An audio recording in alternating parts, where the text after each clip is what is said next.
Olá, tudo bom? Seja bem-vindo a mais um episódio do Livro de Mórmon Comentado. Estou muito feliz de ter você comigo mais uma vez em mais um episódio. Se você ainda não viu os outros episódios, eu convido você a ouvir. Estão todos no canal no YouTube, também no Spotify. Você pode acompanhar todos os vídeos, todos os comentários até aqui, a leitura que fizemos, tá? Então, eu estou muito animado para hoje. Vamos ter uma leitura bem especial aqui, seguindo o nosso plano de estudos, né? De estudar um pedaço do livro de Mórmon durante 365 dias. Hoje nós vamos estudar 1 Nefe capítulo 7, do versículo 17 ao 22, e 1 Nefe capítulo 8, do versículo 1 ao 14. Tá? Teremos muitas lições importantes para tirar desses versículos aqui e eu estou muito animado. Agradeço muito pela sua companhia, é muito bom saber que você está aqui. Espero que o seu dia esteja sendo muito bom e que ele possa ser ainda melhor após estarmos juntos aqui por alguns minutos, lendo e comentando sobre esses versículos do livro de Mórmon que vamos aprender hoje juntos aqui.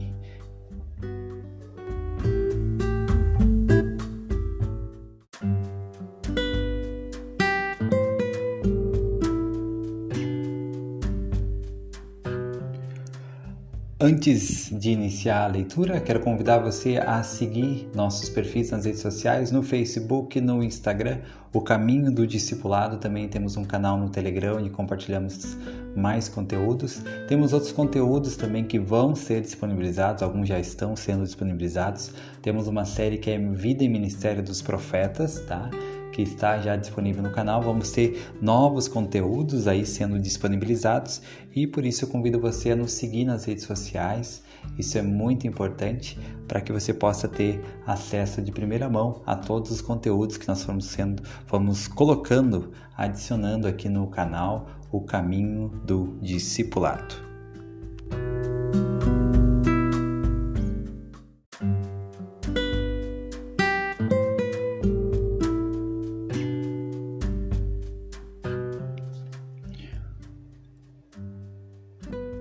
Vou ler primeiramente. O primeiro bloco de hoje é 1 Nefe, capítulo 7, do versículo 17 ao 22.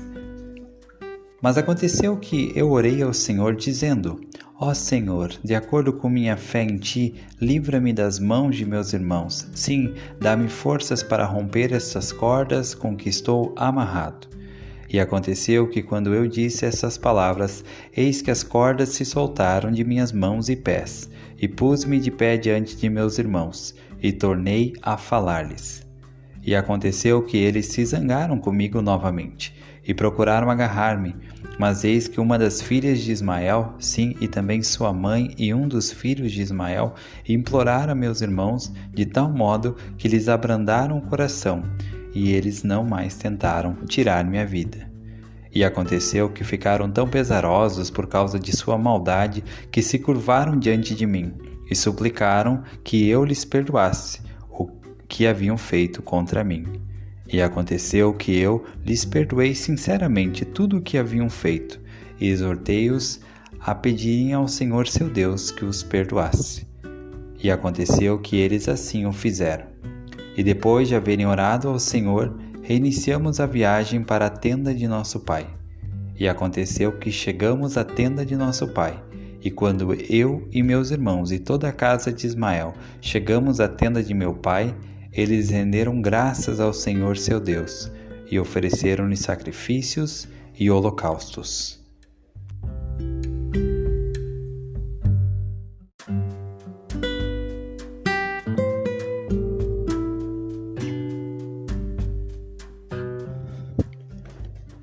Muito bem, então agora alguns comentários sobre esses versículos. Aqui então é aquele ponto da história em que Nefe e seus irmãos estavam voltando de Jerusalém com a família de Ismael. E lá no deserto, o Lamã e Lemuel se juntaram com alguns filhos de Ismael, que também tinham um espírito mais rebelde, e começaram a murmurar, a reclamar, e inclusive ataram Nefe, prenderam ele em cordas, e a intenção deles era deixar ele preso no deserto para que ele fosse devorado por animais selvagens. Aqui no versículo 17 e 18 temos uma lição muito interessante sobre esse episódio com Nefe. ele estava ali, amarrado. E é interessante sobre como foi a oração dele. Então, enquanto ele estava nessa situação difícil, amarrado, preso, ele falou: Ó Senhor, de acordo com minha fé em Ti, livra-me das mãos de meus irmãos, sim, dá-me forças para romper essas cordas com que estou amarrado. Então, aqui a oração de Nefe, ela nos ensina um padrão muito interessante de oração. Nefe não orou simplesmente: Ó Senhor, eu estou aqui sendo injustiçado, perseguido, e por favor me liberta dessas cordas, não deixe eu morrer aqui no deserto. Mas ele orou assim: ó Senhor, dá-me forças para romper estas cordas com que estou amarrado. Será que nós, quando nos vemos amarrados por alguma corda, seja ela real, mas espiritualmente falando, será que nós oramos dessa forma para que o Senhor nos dê forças para romper as cordas, ou direto já pedimos que Ele nos liberte das cordas? Nefe não pediu para que o Senhor libertasse ele das cordas, mas ele pediu forças para romper as cordas com que estava amarrado. Então, da mesma forma, a nossa oração vai ser mais eficaz quando nós talvez pararmos de orar para que o Senhor nos liberte dos problemas e das dificuldades que nós estamos enfrentando, mas orar para que Ele nos dê forças para poder sobrepujar aquelas dificuldades e problemas que estamos passando. Quando nós apenas saímos das dificuldades e não aprendemos com elas, elas acabam não cumprindo o seu propósito, e aí tende que nós lá no futuro vamos ter que passar de novo pela mesma dificuldade, porque nós não aprendemos a passar por ela. Então Nefe aqui, ele orou para ele saber como romper aquelas cordas, para ele saber como resolver aquele problema, e não para que simplesmente o Senhor tirasse ele do problema ou tirasse o problema da vida dele e ele seguisse a vida. Ele orou pedindo forças para saber como romper as cordas com que estava amarrado. Então, da mesma forma, as nossas orações vão ter mais eficácia e vai ser feita de uma maneira mais sábia quando nós começarmos a orar, não para que o Senhor nos liberte das nossas cordas, não para que Ele desate nossas cordas, mas pedindo forças para nós mesmos sermos capazes, pedindo capacidade para que nós mesmos possamos romper as cordas que estamos amarrando. E quando nós orar dessa forma, vamos poder ter um resultado parecido com o dele. No versículo 18 ele falou: E aconteceu que quando eu disse essas palavras, eis que as cordas se soltaram de minhas mãos e pés, e pus-me de pé diante de meus irmãos, e tornei a falar-lhes. Então aqui o Senhor abençoou ele, que as cordas se romperam, as cordas se soltaram. Mas a oração de Nefe era pedindo força para que ele pudesse romper as cordas. E talvez o Senhor viu a fé dele, viu o desejo dele, que o próprio Senhor então aqui soltou. As cordas soltaram das mãos e pés e ele pôs-se de pé diante de seus irmãos. Então é uma lição importante para nós aplicar diante dos nossos desafios, os desafios que todos nós enfrentamos na vida. Não orar, não jejuar, não implorar apenas que o Senhor nos liberte dos nossos desafios, dos nossos cativeiros ou das nossas cordas espirituais, mas antes pedir força e sabedoria, pedir capacidade para saber como romper essas cordas que estão nos amarrando.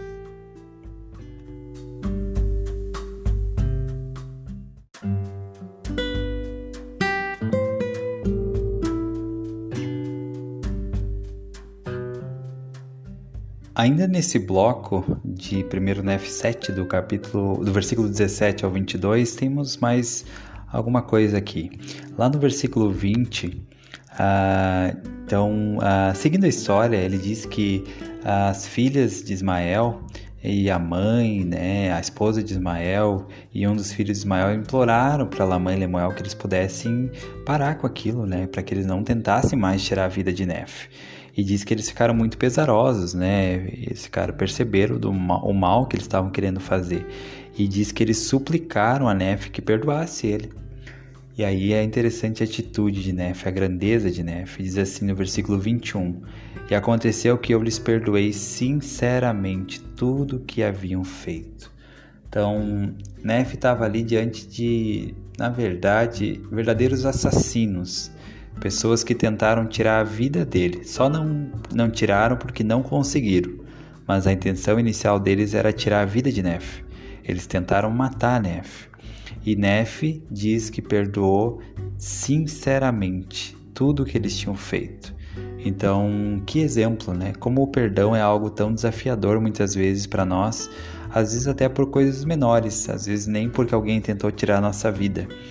Por outros motivos, nós temos dificuldades de perdoar, e eu entendo que cada caso é um caso e existem grandes desafios e motivos às vezes difíceis de serem perdoados.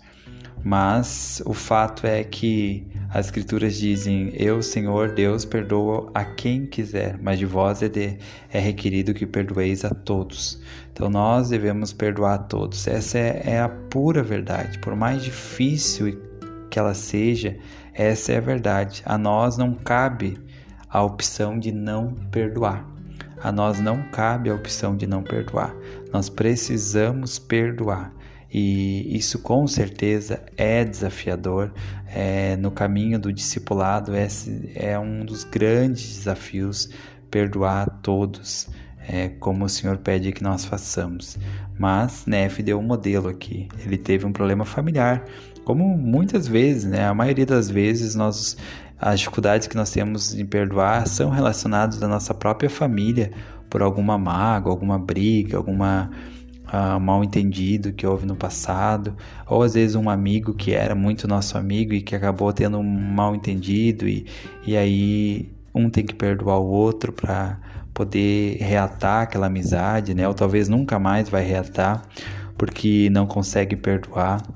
Então, a maioria dos problemas de relacionamento, eles necessitam de cura, e a cura vem por meio do perdão.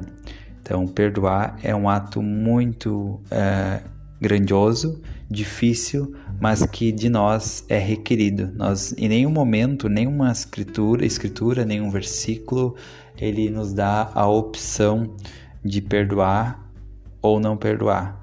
O Senhor apenas diz que devemos perdoar, seja 70 vezes 7, seja por meio do exemplo do Salvador ali, sendo crucificado, injustiçado na cruz, e ainda falou ao Pai: Pai, perdoa-lhes, porque não sabem o que fazem.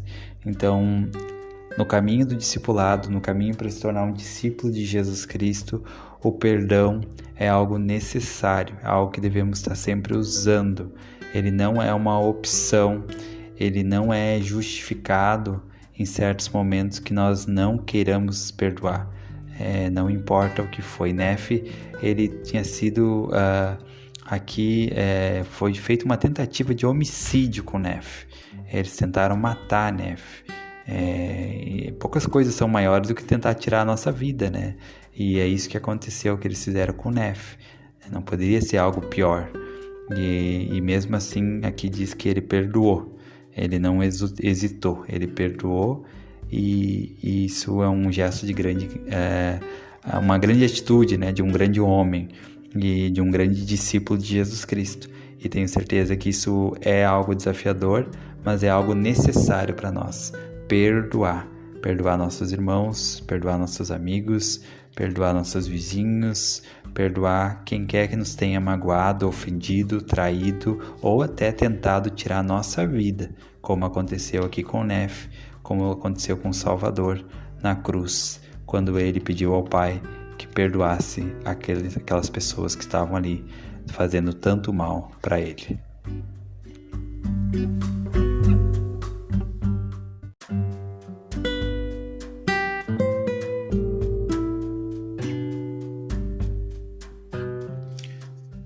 Seguindo agora a nossa leitura, o segundo bloco desse capítulo, desse episódio, é 1 Nefe capítulo 8, do versículo 1 ao 14. Esse é o segundo bloco.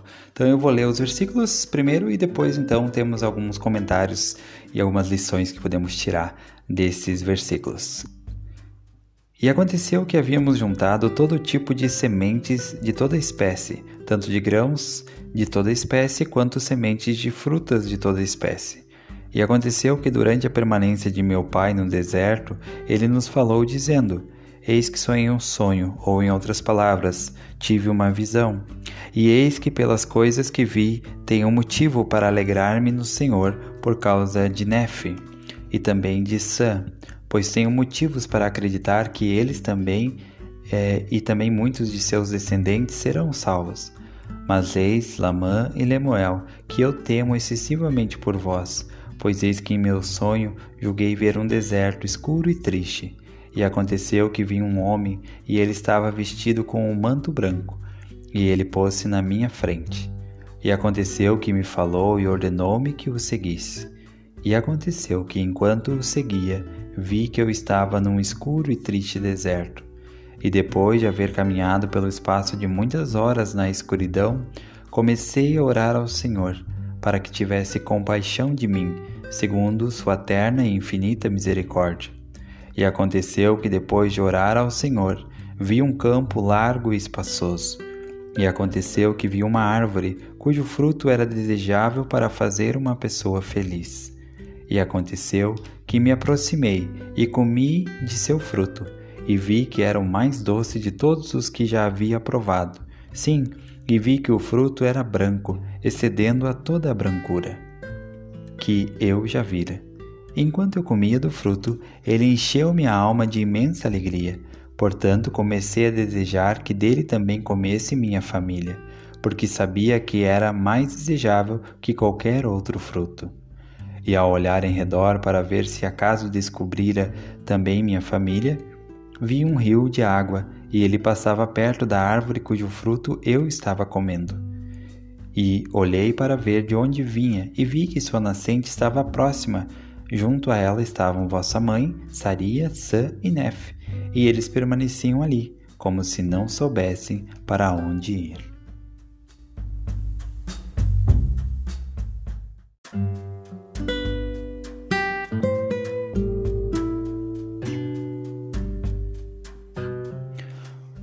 Muito bem, então nesse bloco, aqui no versículo 1 do capítulo 8, eu gostaria de explorar um assunto aqui.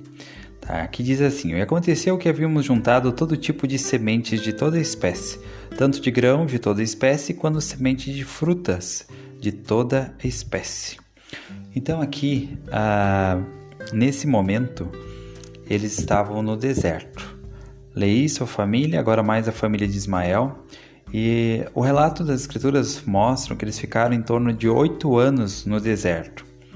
E aqui diz que eles haviam juntado todo tipo de sementes de toda espécie, tanto de grãos quanto de frutas. E é interessante porque eles estavam no deserto, mas eles sabiam que o deserto ia passar. E mesmo no deserto, eles tinham juntado as sementes para que quando o deserto passasse e as condições mudassem, eles tivessem as sementes para poder plantar e colher os frutos, colher os grãos de toda espécie e frutas de toda espécie. Então, às vezes, enquanto nós estamos nos nossos desertos, nós devemos ainda assim ter o cuidado de não perder a visão de que aquele deserto é temporário. Leí e sua família sabiam que o deserto era temporário, que iam chegar em uma terra abençoada e que essa terra teria condições de plantar, de semear. Eles estavam no deserto, uma condição árida, uma condição temporária, e naquele momento não faria sentido eles ter sementes de frutas e sementes de grãos. Mas eles tinham a visão de que aquele período no deserto era um período temporário e que iria passar, e que então chegaria o momento em que eles poderiam ter condições de lançar sementes de grãos e sementes de frutas e poder colher. Então, enquanto estamos no deserto, não devemos perder a visão de que o deserto é temporário. E mesmo no deserto, ainda precisamos trabalhar juntando os grãos, as sementes necessárias, sabendo que quando o deserto passar, nós vamos ter terra boa. E aí vamos ter os frutos para poder, as sementes para poder semear, para poder plantar. Não podemos passar pelo deserto apenas e não tirar dele sementes de grãos e de frutos, porque senão o deserto vai passar. Nós até passamos pelo deserto, mas no final dele passamos vazios, não temos sementes conosco. Então, mesmo durante nossa estadia no deserto, mesmo durante nossa travessia pelos desertos, devemos estar juntando sementes de grãos, sementes de frutos. Naquele momento, não dá para plantar sementes, mas o deserto vai passar, ele vai passar. A terra boa vai chegar, a terra prometida vai chegar. E aí você tem as sementes para você poder semear.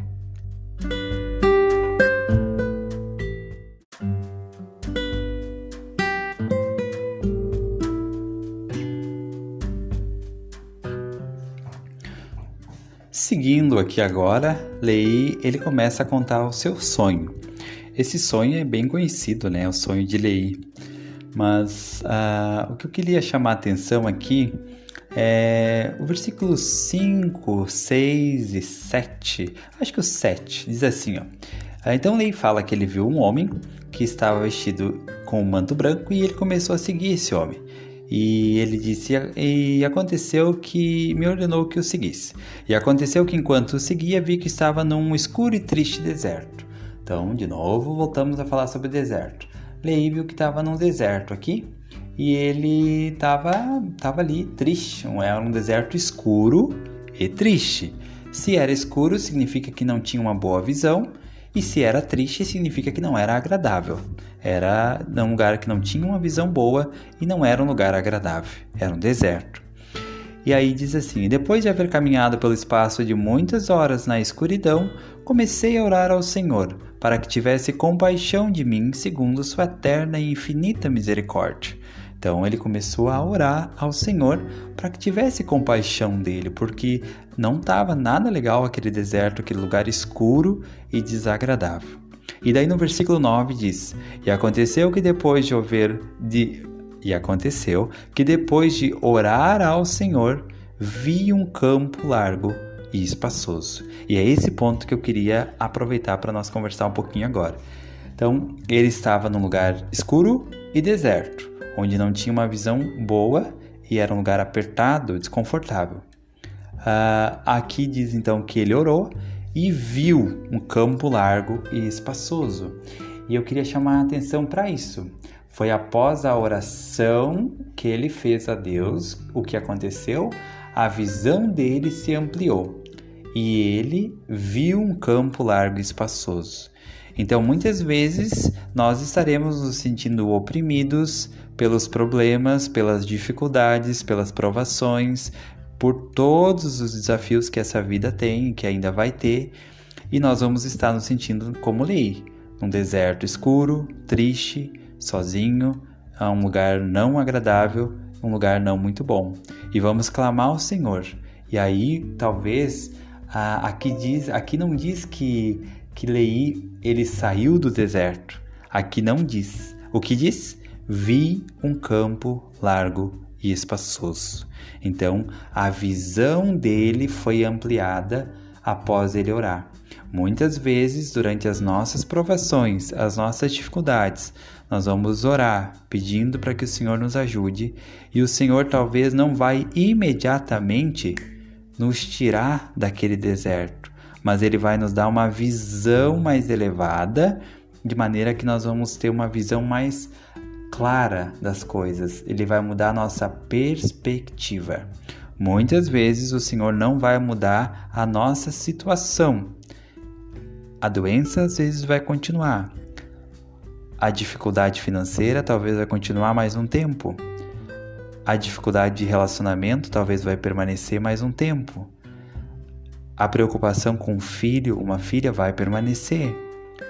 A dificuldade com um mandamento, com um vício vai continuar. Mas o Senhor vai ampliar nossa visão e isso vai fazer toda a diferença.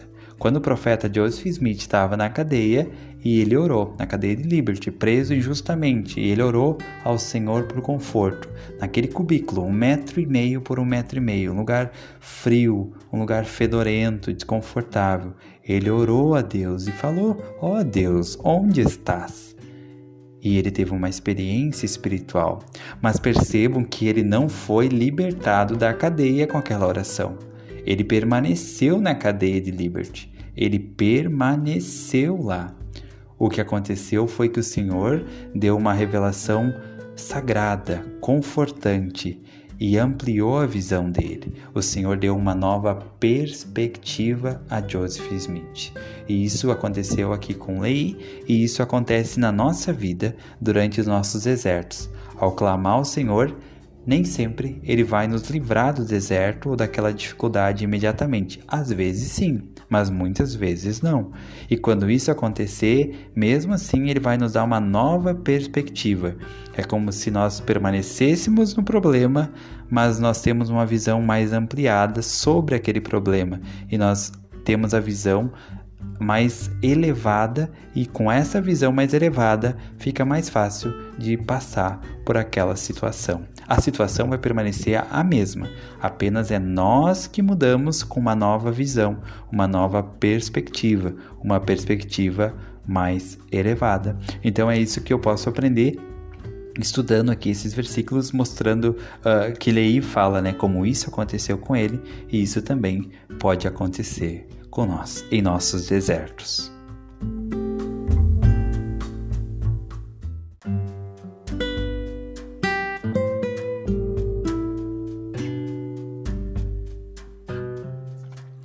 Seguindo aqui agora, chegando ao final desse episódio, nós temos aqui nesse bloco ainda uma parte interessante. Leigh então viu uma árvore cujo fruto era desejável para fazer uma pessoa feliz.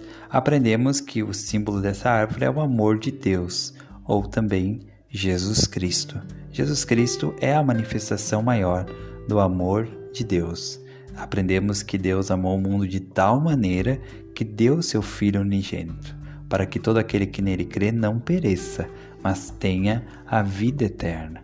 Então, Leigh fala que ele se aproximou do fruto da árvore, e enquanto comia do fruto, ele estendeu a mão, pegou do fruto, encheu a alma de imensa alegria.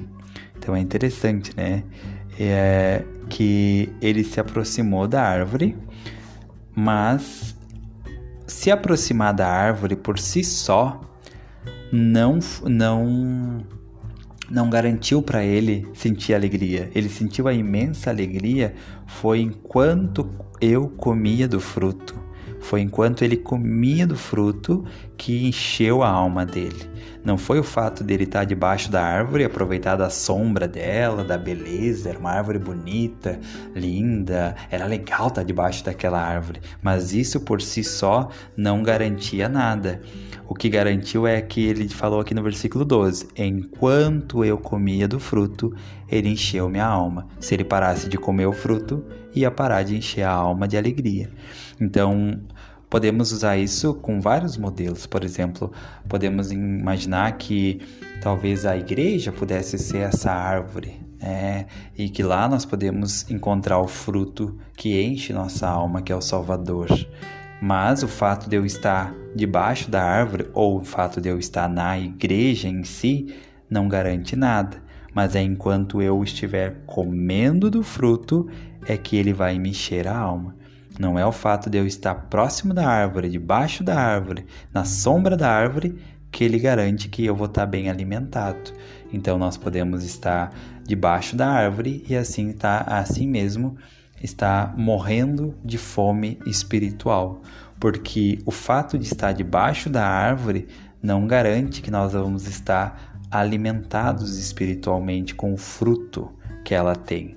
Mas é enquanto nós comemos o fruto que ele enche a nossa alma.